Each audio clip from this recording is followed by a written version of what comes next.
සාදු සාදු සාදු පළමුවද දෙවනුවද තෙවනුවද මාගේ අමාමෑණී බුදු පියාණන් වහන්සේට නමස්කාර කරමි. මා හැදූ වැඩූ දෙමව්පියන්ට නමස්කාර කර සිටිමි. මාගේ ගුරුවරයාදීන්ට නමස්කාර කර සිටිමි. මා අද දින නත්ති පච්චයෝ හෙවත් නාස්ති ප්‍රත්‍යය නත්ති පච්චයෝ හෙවත් නාස්ති ප්‍රත්‍යය කියන කරුණ ගැන කෙටියෙන් සඳහන් කරන්නට උත්සාහ දරමි. නත්ති කිව්වේ නැත කියන එකයි.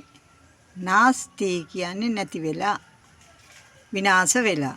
නාස්ති උනායි කියන්නේ විනාශ වෙලා. මගේ අපි උදාහරණයක් වශයෙන් කිව්වොත් තමන්ගේ මුදල් පසුම්බිය නාස්ති වුණා. තමන්ගේ මුදල් නාස්ති වුණා. නාස්ති වුණා නම් ආපහු ආයි ඒව ලැබෙන්නේ නැහැ, වියර වෙලා.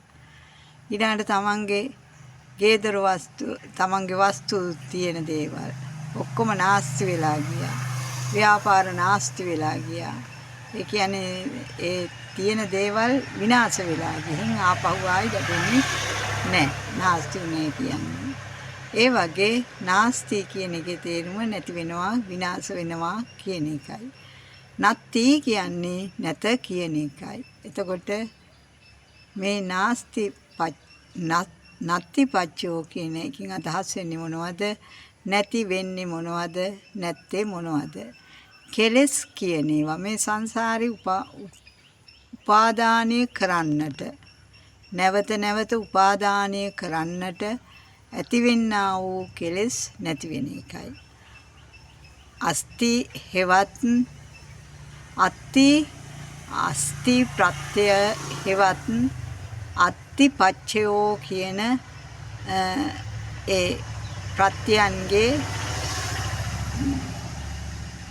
විරුද්ධ බව තමයි. ඒ කියන්නේ ඒ අස්ති කිව්වොත් තියෙනවා.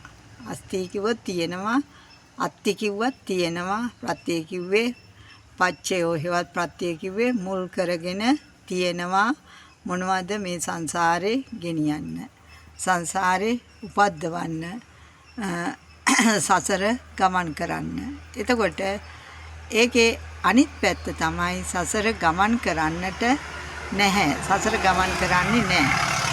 මේ මොනවද මේ සිතිවිලි, අපි හදන සිතිවිලි සසර ගමන් කරන්නේ නැහැ. මොකද සසර ගමන් කරන්නේ නැත්තේ ඒ සසර ගමන් කරන අවශ්‍ය කරුණු ඒ සිතිවිලි වල නැහැ. නාස්ති වෙලා ගිහින් ඒ සිතිවිලි නාස්ති වෙලා ගිහින්, එහෙම නැත්නම් ඒ සිතිවිලි වල නැති වෙලා ගිහින් නැවත ඇති වෙන්නේ නැහැ. ඒ ඇති වෙන්නේ නැත්තේ ඇයි? ඒවා නැති කළා, නාස්ති කළා. ඒවා ඒ සසර ගමන් කරන ඒවා නාස්ති කළා. ඒවා සම්පූර්ණයෙන්ම නැති කළා, විනාශ කරලා. අන්න ඒ නිසා අන්නේට කියනවා නත්ති පච්චයෝ හෙවත් නාස්ති ප්‍රත්‍යය කියලා. එතකොට මොනවද සංසාරේ ගමන් කරන්නේ? සංසාරේ ගමන් කරන්නේ කෙලෙස්. කෙලෙස් මොනවද? කුසල කෙලෙස් තුල තියෙනවා කුසල කර්ම, අකුසල කර්ම තියෙනවා. මෙහිදී සංස්කාරයෝ කියලා කියන පින් රැස් කරනකොට පුඤ්ඤාභි සංස්කාර කියන අපුඤ්ඤාභි සංස්කාර මේ විදිහට සඳහන් වෙලා තියෙනවා. එතකොට පින් කිව්වේ අපි යහපත් දේවල් ඇති කරගෙන ඇති කරගන්නා වූ සංස්කාර ධර්මය.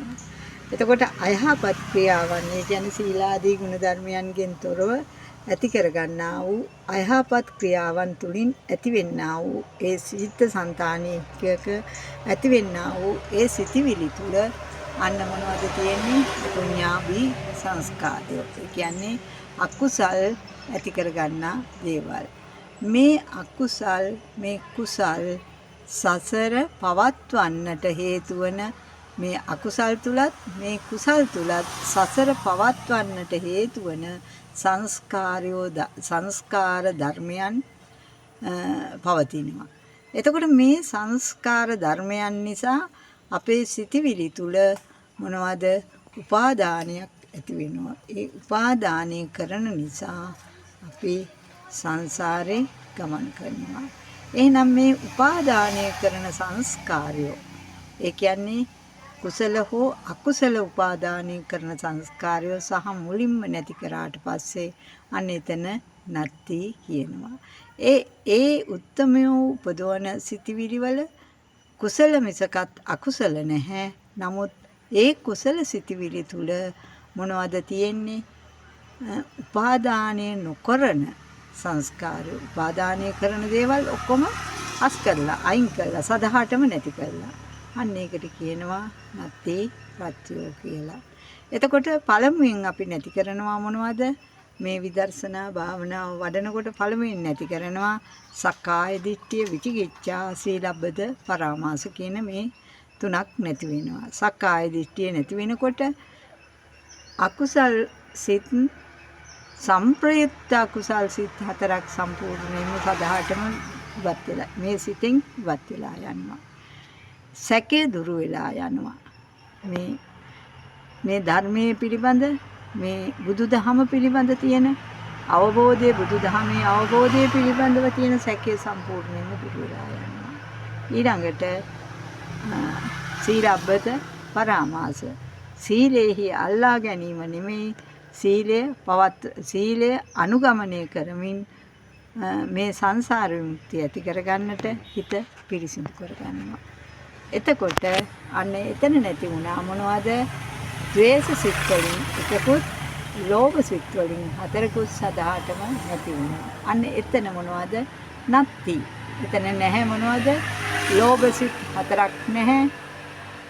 ඒ කියන්නේ හිත ඇතුළින්ම එන මේ සම්ප්‍රයුක්ත කිව්වහම හිතේ ගැඹුරින්ම එන ඒ ලෝභ සිත් 4කුත් සැකේ උපදවන සිතත් සම්පූර්ණයෙන්ම නැති වෙලා යනවා. ඊළඟට අනාගාමී තත්වයට එනකොට පටිගය, කාම රාග පටිග කිව්වේ මොනවද? කාම මේ මේ ඉන්ද්‍රිය පහෙන් ඇති කරගන්නා වූ මේ කුසල අකුසල ධර්ම ඉන්ද්‍රිය පහෙන් නැති කරගන්නා වූ අන්න කාම රාගය කිව්වේ ඒකයි. රාගයේ උපදවන සිටිවිලි සම්පූර්ණයෙන්ම මොනවද? කාම රාග කිව්වේ මේ පහෙන් උපදවන, ඒ කියන්නේ අල්ලා ගැනීම සම්පූර්ණයෙන්ම නැති වෙනවා. ඇහැ, කන, නාසය, දිව, ශරීරය කියන්නේ. එතකොට අන්න ඒවා නැති වෙනකොටම අන්න ද්වේෂ සිත් නැති වෙලා යනවා. මේ විදිහට ඒ සදහටම නැති වෙනවා. ඊළඟට රූප රාග, අරූප රාග, මානෝද්දච්ච, අවිද්‍යාව. මෙන්න මේ කරුණු ඊළඟට අරිහත් ඵලය ලබනකොට සම්පූර්ණයෙන්ම නැති වෙලා යනවා. එතකොට අන්නේ සියල්ල නැති වෙනකොට ඒ නැති වෙන දෙයට කියනවා නැති කියලා. මොකද නැති කියන්නේ කවදාවත් එතන ඒව ඇත්තේ නැහැ. ඒ නිසා අන්න නැති ප්‍රත්‍යෝ කියලා මේ ආකාරයෙන් පෙන්වා දෙන්න පුළුවන්. එසේනම් ඔබත් මේ සසර ගමන නිවා ගන්නට මේ ඇතිවෙන්නා වූ කුසල අකුසල ධර්මයන් තේරුම් අරගෙන අවබෝධ කරගෙන සම්පූර්ණයෙන්ම සසරෙන් ඉවත් වෙන්නට ඔබටත් මටත් හැකියාව ඇති වේවා කියලා හිත සිතින් ප්‍රාර්ථනා කරන අතර ඔබ සැමට තුනුරුවන්ගේ සරණයි.